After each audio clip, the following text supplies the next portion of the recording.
FM news देख रहे हैं आप। मैं हूं आपके साथ प्रतीक्षा चहल। दिल्ली में कोरोना के कम होते मामलों के बीच सरकार द्वारा लगाई गई पाबंदियों को हटाने की मांग उठने लगी है। इस क्रम में सदर बाजार के बाद अब chamber of trade and industry से जुड़े व्यापारियों ने ऑड इवन और वीकेंड कर्फ्यू के खिलाफ मोर्चा खोल दिया है। इसके विरोध में व्यापारियों ने 3 दिवसीय ऑड इवन हटाओ दिल्ली का व्यापार बचाओ कैंपेन शुरू किया। सीटीआई ने फैसला लिया है कि 100 बाजार के व्यापारी इस मुहिम का हिस्सा बनेंगे और डीडीएमए पर दबाव बनाएंगे कि इस निर्णय को वापस लें। बता दें कि डीडीएमए की बैठक गुरुवार को होने वाली है। व्यापारियों ने व्यापार पर जारी पाबंदियों के खिलाफ हल्ला बोल दिया है। सीटीआई ने मंगलवार को कश्मीरी गेट मार्केट में अपनी मुहिम के तहत विरोध प्रदर्शन किया। इस मौके पर सीटीआई चेयरमैन ब्रजेश गोयल ने कहा कि अगले 3 दिन तक 100 से ज्यादा व्यापारी जो हैं वो विरोध प्रदर्शन में हिस्सा लेंगे। कई तख्तियां भी तैयार की गई हैं जिन पर लिखवाया गया है कि ऑड इवन और वीकेंड कर्फ्यू हटाओ, दिल्ली का व्यापार बचाओ, कोरोना से नहीं आर्थिक तंगी से और भूख से मर जाएंगे व्यापारी। अब ट्रेडर्स चाहते हैं कि ऑड इवन और वीकेंड कर्फ्यू फौरन खत्म किया जाए। गुरुवार को डीडीएमए की बैठक होनी है। व्यापारियों का कहना है कि अगर आज बैठक में ऑड इवन और वीकेंड कर्फ्यू नहीं हटाया गया तो व्यापारी अपने प्रदर्शन को तेज कर देंगे। तो ये तमाम मांगे व्यापारियों की तरफ से की जा रही हैं। लगातार जो है वो मांग की जा रही है। इस बीच में चलिए, लगातार जो कोरोना के मामले कम हो रहे हैं, इस बीच में ये मांग उठ रही है कि तमाम जो पाबंदियां हैं उनको हटा दिया जाए। और इस बीच में हमारे साथ सीएमडी जुड़ गए हैं फेलिक्स हॉस्पिटल से डॉक्टर गुप्ता। बहुत स्वागत है आपका एफएम न्यूज पर डॉक्टर गुप्ता। थैंक यू जी। लगातार देखिए ये बात चल रही है कि कोरोना के मामले कम हो रहे हैं, लेकिन इसके साथ साथ ये भी बात सामने आई है कि बुधवार के मुकाबले गुरुवार को केसेस जो हैं वो बढ़ गए। ऐसे में आपको क्या लगता है कि क्या ये पाबंदियां कम होनी चाहिए?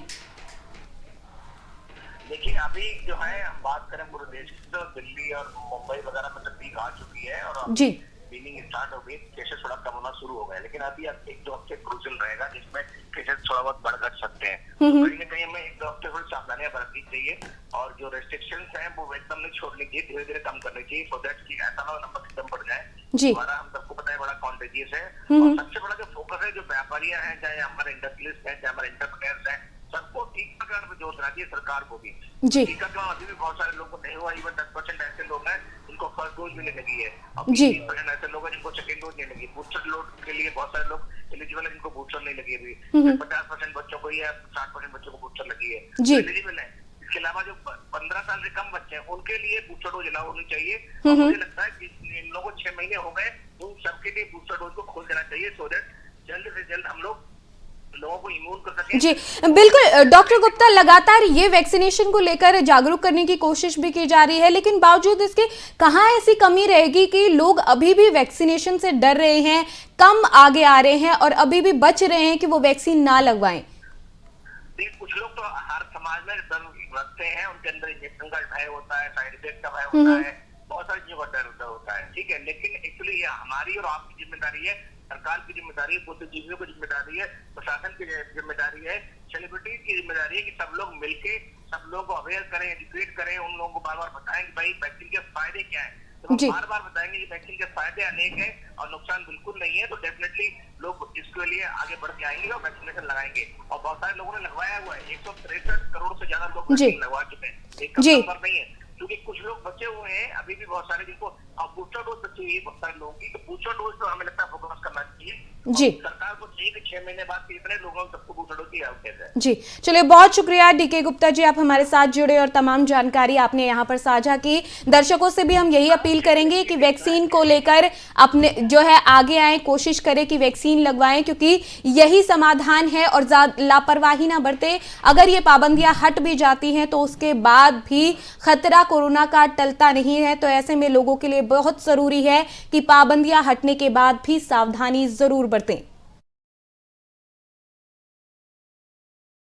वहीं देश की राजधानी दिल्ली में लगातार कम हो रहे कोरोना के मामलों के बीच पिछले 1 महीने से भी ज्यादा समय से जारी प्रतिबंधों में छूट का मुद्दा गर्मा रहा है। ऐसे में एक निजी संस्था ने सर्वे के जरिए ये जानने की कोशिश की कि आखिर दिल्ली की जनता का इस मामले में क्या कुछ कहना है। ये सर्वे एक निजी संस्था लोकल सर्किल ने किया है, जिसमें उसने दिल्ली के 7,598 लोगों की राय ली। इसमें 66% पुरुष और 34% महिलाएं शामिल हुई। सर्वे में शामिल लोगों में 63% लोगों का मानना है कि कोरोना को लेकर वीकेंड कर्फ्यू में ढील और बाजारों में जो लगी पाबंदियां हैं तभी हटनी चाहिए जब जो दिल्ली है उसमें कोरोना के मामले कम हो, यानी कि जो मामले 5% से भी कम रह जाएं। हालांकि 6% ऐसे भी लोग थे जिन्होंने अपनी राय नहीं रखी। 11% लोगों ने कहा कि कोरोना के संक्रमण की दर 20% से नीचे हो तब इन पाबंदियों को हटा देना चाहिए। तो लोगों का कि जो राय यहां पर ली गई थी दिल्ली के लोगों की, आज डीडीएमए की बैठक होनी है। इस अहम बैठक में यह फैसला होगा कि किन पाबंदियों में छूट मिल सकती है और किन में नहीं मिल सकती। और इस बीच में निजी संस्था के इस सर्वे में यह सामने आया है कि लोग किस तरीके से इन पाबंदियों में छूट को लेकर सोच रहे हैं, क्या कुछ उनका मानना है। वहीं कोरोना के मामलों की बात करें तो दिल्ली में कोरोना की रफ्तार पर अब ब्रेक लग चुका है। पिछले 24 घंटे में दिल्ली में कोरोना के 7,498 नए मामले सामने आए हैं और 29 लोगों की मौत हो गई। वैसे बुधवार की तुलना में गुरुवार को मामलों में बढ़ोतरी दर्ज की गई है। बुधवार को दिल्ली में कोरोना के 5,760 मामले सामने आए थे और 30 लोगों ने दम तोड़ दिया था कोरोना की वजह से, लेकिन आज ये आंकड़ा 7,498 पर पहुंच गया। अभी राजधानी में संक्रमण की दर 10.59% चल रही है और एक्टिव केस 38,315 पर पहुंच गए हैं। वहीं देश में पिछले 24 घंटे में कोरोना वायरस के 2,86,000 नए केस सामने आए हैं। इतना ही नहीं, 573 लोगों ने अपनी जान भी गंवा दी है। इससे पहले बुधवार को 2,85,000 केस सामने आए थे, जबकि 665 लोगों की कोरोना के चलते मौत हो गई थी। आम आदमी पार्टी के तिमारपुर से विधायक और विधानसभा में मुख्य संचेतक दिलीप पांडे ने बीजेपी शासित निगम पर अनियमितता के आरोप लगाए हैं। उन्होंने कहा कि उत्तरी दिल्ली नगर निगम ने झंडेवालान चेस्ट क्लिनिक और कुतुबगढ़ डिस्पेंसरी कॉम्प्लेक्स की जमीन निजी संस्था को मुफ्त में देने जा रही है। इससे यहां लोगों को मुफ्त में मिलने वाले इलाज के लिए अब शुल्क देना पड़ेगा। वहीं आप विधायक दिलीप पांडे ने बीजेपी और निगम के मेयर पर पैसे लेकर जमीन का आवंटन करने का आरोप भी लगाया है। दूसरी तरफ करोल बाग से विधायक विशेष रवि ने नगर निगम पर आरोप लगाते हुए कहा कि निगम ने प्राइवेट संस्था से बिना कोई फीस लिए इन भूमि के लिए 20 साल का लाइसेंस दिया है। आप नेताओं ने कहा कि हेल्थ केयर से संबंधित जितनी भी भूमि है, चाहे वो डिस्पेंसरी हो, मेडिकल सेंटर हो या फिर अस्पतालों की खाली जमीन हो, बीजेपी उन्हें अपने लोगों को मुफ्त में बांट रही है। उत्तर प्रदेश में विधानसभा चुनाव को लेकर सरगर्मी उफान पर है। तमाम पार्टियां जीत की तलाश में लालसा के साथ जनता का समर्थन जुटाने के लिए नई रणनीति अपना रही हैं।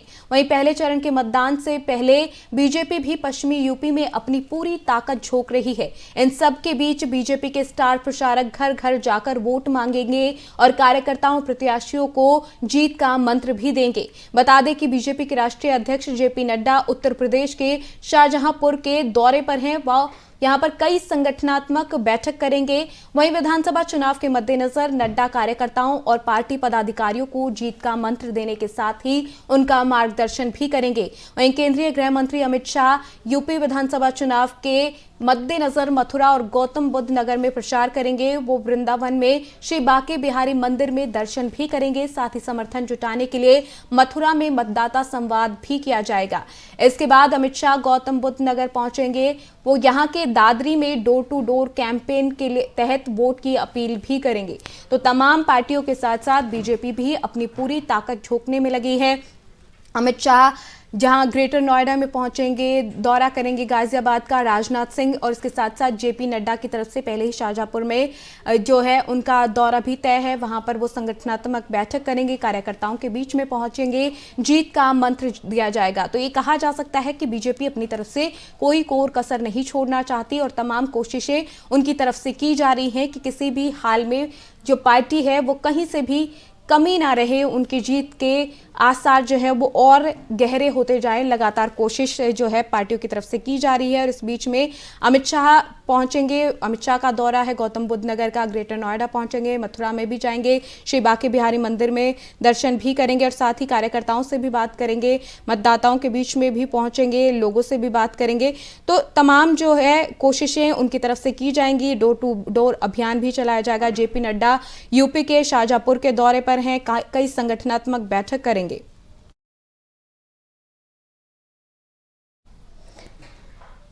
वहीं 26 जनवरी के दिन बीजेपी के चाणक्य माने जाने वाले अमित शाह ने दिल्ली में सांसद प्रवेश वर्मा के आवास पर पश्चिमी उत्तर प्रदेश के जाट नेताओं से मुलाकात की। इस दौरान उन्होंने जाट नेताओं को मनाने की कोशिश की। मुलाकात के बाद बीजेपी सांसद प्रवेश वर्मा ने क्या कुछ कहा, आइए आपको सुनाते हैं। 2014, 2017 और 2019 के साथ जो है इस बार भी कमल खिलाने के लिए साथ दे, ये उनकी तरफ से कहा गया। देखिए, ये बात तय है कि भारतीय जनता पार्टी की सरकार बनेगी। जयंत चौधरी जी ने एक गलत रास्ता चुना है। यहाँ के समाज के लोग उनसे बात करेंगे, उनको समझाएंगे। इलेक्शन के बाद में संभावनाएं खुली रहती हैं। हमारा दरवाजा आपके लिए खुला है और कोई भी संभावना को मना नहीं किया जा सकता। संपर्क में है प्रवेश जी। अब इलेक्शन के बाद में देखेंगे क्या संभावना बनती है। हमने जैसे कहा, हम तो चाहते थे कि वो हमारे घर में आए, मगर उन्होंने कोई दूसरा घर चुना है। अभी देर नहीं हुई आपके साथ? देर तो कभी नहीं हुई है, कोई भी आए। बहुत ही महत्वपूर्ण बैठक। पश्चिमी उत्तर प्रदेश जाट समाज के जो प्रमुख व्यक्ति हैं वो सभी यहाँ पर आए थे और सभी ने, मुझको अच्छा लगा कि सभी ने बहुत ही दिल खोलकर अपनी शिकायतें, अपनी तकलीफें, अपनी आवाज को गृह मंत्री जी के सामने रखा और गृह मंत्री जी ने सबको बहुत ही तसल्ली से सुना। और गृह मंत्री जी ने अभी सबके सामने ये बात भी रखी कि अभी तक हमारी सरकार ने इस समाज के लिए और पश्चिमी उत्तर प्रदेश के लिए क्या क्या काम किए हैं और क्या क्या काम करने जा रहे हैं। तो सभी बहुत अच्छी बैठक हुई है, एक पंचायत के रूप में ये बैठक हुई है और सबने हाथ खड़ा करके गृह मंत्री जी को विश्वास दिलाया है कि इस बार भी सभी भारतीय जनता। एक तरफ जहां 26 जनवरी को पूरा देश गणतंत्र दिवस का जश्न मना रहा था, दिल्ली में राजपथ पर भारत ने अपना सामरिक और सांस्कृतिक और सैन्य शक्ति का प्रदर्शन किया, तो वहीं दूसरी तरफ देश की राजधानी में ही एक शर्मसार करने वाला वीडियो सामने आया है। दिल्ली के शाहदरा जिले के विवेक विहार थाना क्षेत्र के तहत आने वाले कस्तूरबा नगर में एक महिला का अपहरण करने के बाद उसके साथ गैंगरेप की वारदात को अंजाम दिया गया। यहां तक कि उसके बाल काटे गए, फिर उसके चेहरे पर कालिख पोत दी गई। बात यही खत्म नहीं हुई, उस महिला को फिर गलियों में घुमाया गया। महिला की छोटी बहन ने पुलिस को कॉल करके घटना की सूचना दी, जिसके बाद मौके पर पुलिस पहुंची और महिला को बचाया गया। फिलहाल महिला की काउंसलिंग की जा रही है। इस पूरे मामले पर दिल्ली महिला आयोग की अध्यक्ष स्वाति मालीवाल ने क्या कुछ कहा है, चलिए आपको सुनाते हैं।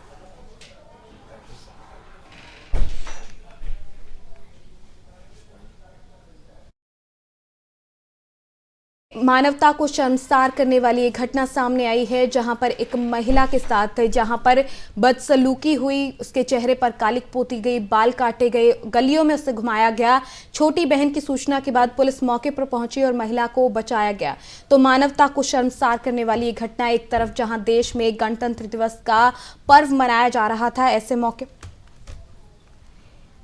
मौके पर इस तरह की घटना सामने आई है, जो कि कहीं ना कहीं एक खौफनाक घटना है। महिला को किडनैप किया गया, उसके साथ गैंगरेप की वारदात को अंजाम दिया गया। उसके बाद महिला के बाल काटकर कालिख पोती गई। जहां बार बार सरकारों की तरफ से दावे किए जाते हैं महिला सुरक्षा को लेकर, महिला अपराध को कम करने की बातें कही जाती हैं, लेकिन जब इस तरह की तस्वीरें सामने आती हैं, वो इन दावों और वादों की पोल खोलकर रख देती हैं। हालांकि इस पूरे मसले को लेकर जो है अब रिएक्शन आने भी शुरू हो गए हैं। इस खौफनाक घटना ने दिल्ली के दिल को जरूर दहला दिया है। महिला को पहले अगवा किया गया, उसके साथ गैंगरेप हुआ और उसके बाल काटे गए, कालिख पोती गई और गलियों में घुमाया गया। कहीं ना कहीं मानवता को शर्मसार करने वाली एक घटना दिल्ली से सामने आई है, और वो भी ऐसे दिन पर जहां देश अपने आन बान शान को जनपद पर दिखा रहा था, वहां दिल्ली के एक कोने में इस तरह की घटना सामने आई है।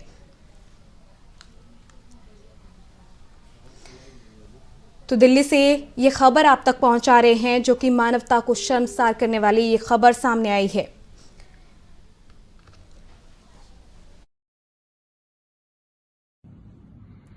अवैध शराब बेचने वाले लोग दिल्ली की एक लड़की 20 साल की लड़की को उसी के घर से उठाकर लेकर गए, कस्तूरबा नगर के एक घर में ले जाकर 3 लोगों ने उसके साथ गैंगरेप किया और उस वक्त उस घर में बहुत सारी औरतें खड़ी थी जो कि उन लड़कों को और उकसा रही थी कि और बुरी तरीके से गैंगरेप किया जाए।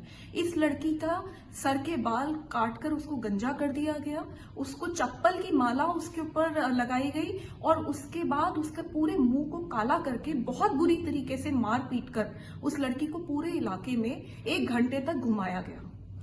मैं दिल्ली पुलिस को नोटिस इश्यू कर रही हूं इस मामले में। मैं चाहती हूं कि ये जितने भी लोग हैं, जितने भी आदमी और औरत इन्वॉल्व हैं इस मैटर में, उन सबको अरेस्ट किया जाए और लड़की को सुरक्षा मुहैया करवाई जाए।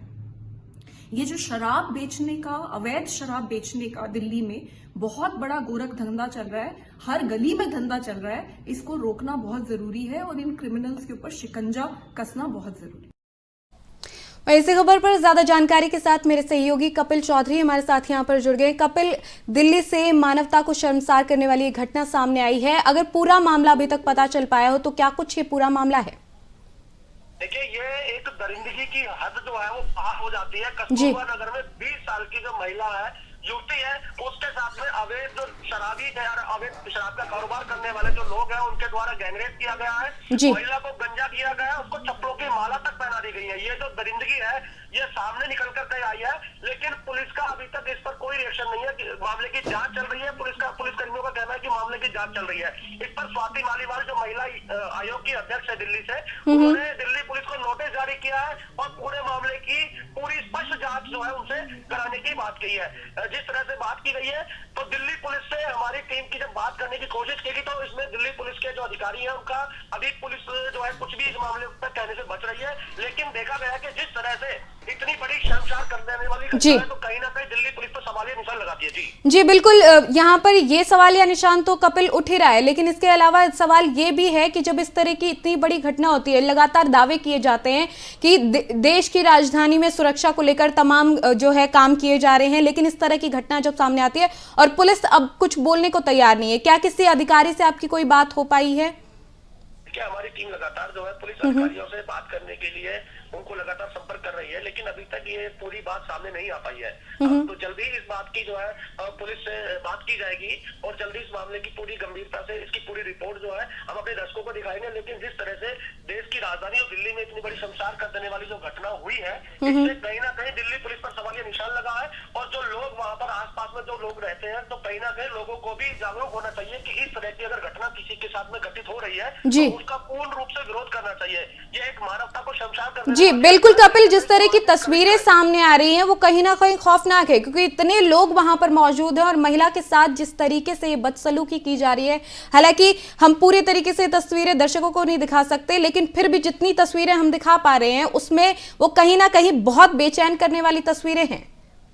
जी बिल्कुल, देखिए यहाँ पर जो हम अपने चैनल के माध्यम से देश की जनता से भी अपील करना चाहेंगे कि अगर इस तरह की कोई घटना को देखने को मिलती है तो उसका पूरे तरीके से जो है उसका विरोध करना चाहिए, क्योंकि जो देश में, हमारे देश में जिस तरह से राजधानी है, हमारे देश में महिलाओं की सुरक्षा को लेकर सरकारों के द्वारा और पुलिस अधिकारियों के द्वारा तमाम तरह के जो दावे किए जाते हैं वो कहीं ना कहीं फेल होते हुए नजर आ रहे हैं, क्योंकि इतनी बड़ी घटना देश की राजधानी में घटित हुई है कि एक 20 साल की जो युवती है उसके साथ में गैंगरेप हुआ है और उसके बाद में उसको जो है चप्पलों की माला तक पहनाई गई है और उसके मुंह पर काली तक पोती गई है। तो कहीं ना कहीं इस चीज की, इस घटना के जिम्मेदार कहीं ना कहीं हमारे समाज भी है, क्योंकि समाज के लोग भी अगर इस घटना को देख रहे हैं तो कहीं ना कहीं वो भी इसमें भागीदार होंगे। तो इसका मतलब यह हुआ कि हमें अपने सामाजिक स्तर है, समाज को भी हमें इस चीज को देखना चाहिए और कहीं ना कहीं जो बड़ी घटना हुई है उसको कहीं ना कहीं देश को और प्रदेश को ये शर्मसार कर देने वाली घटना है। जी बहुत शुक्रिया कपिल इस तमाम जानकारी के लिए। तो ये तस्वीरें आपको दिखा रहे हैं, ये कहीं ना कहीं मानवता पर भी सवाल खड़े करते हैं। इतने लोग वहां पर मौजूद हैं, महिला के साथ जिस तरीके से ये बदसलूकी हो रही है, वो पहले ही गैंगरेप का दर्द झेल रही है और उसके बाद उसके साथ इस तरीके की घटना कहीं ना कहीं उसके मानसिक और शारीरिक तौर पर दोनों ही तरफ से उसे जिस हद तक परेशान कर रही है उसका अंदाज़ा हम इन तस्वीरों को देखकर लगा भी नहीं सकते। वहाँ पर इतनी महिलाएं मौजूद हैं, बड़ा सवाल कि क्या वहाँ मौजूद लोगों में बिल्कुल इंसानियत नहीं, वो जिस तरीके से महिला के साथ बदसलूकी कर रहे हैं। आप तस्वीरें देख सकते हैं किस तरीके से थप्पड़ वहाँ पर मारे जा रहे हैं, बहुत परेशान करने वाली तस्वीरें और साथ ही साथ सवालिया निशान हर एक उस इंसान पर जो वहाँ मौजूद था। चलिए अब बात करेंगे दिल्ली के मौसम की। दिल्ली में सबसे ज्यादा ठंड पड़ने के बाद बुधवार से धूप निकल रही है, लेकिन धूप निकलने के बाद भी ठंड कम होने का नाम नहीं ले रही। दिल्ली एनसीआर में शीतलहर भी कम नहीं हुई है। इसके चलते तापमान में बढ़ोतरी होने पर भी सर्दी कम नहीं हुई। दिल्ली का औसत तापमान 8.4 डिग्री सेल्सियस दर्ज किया गया है। वहीं अगर अलग अलग क्षेत्रों के तापमान की बात करें तो सफदरजंग में 6.3 डिग्री, पालम में 7.3 डिग्री, लोधी रोड पर 5.8 डिग्री सेल्सियस तापमान रिकॉर्ड किया गया। मौसम विभाग के मुताबिक 30 जनवरी तक राजधानी को कोहरे और बादलों के छाए रहने से राहत मिलने की उम्मीद नहीं है। 31 जनवरी को मौसम खुलने की संभावना है और सूरज देवता के दर्शन हो सकते हैं।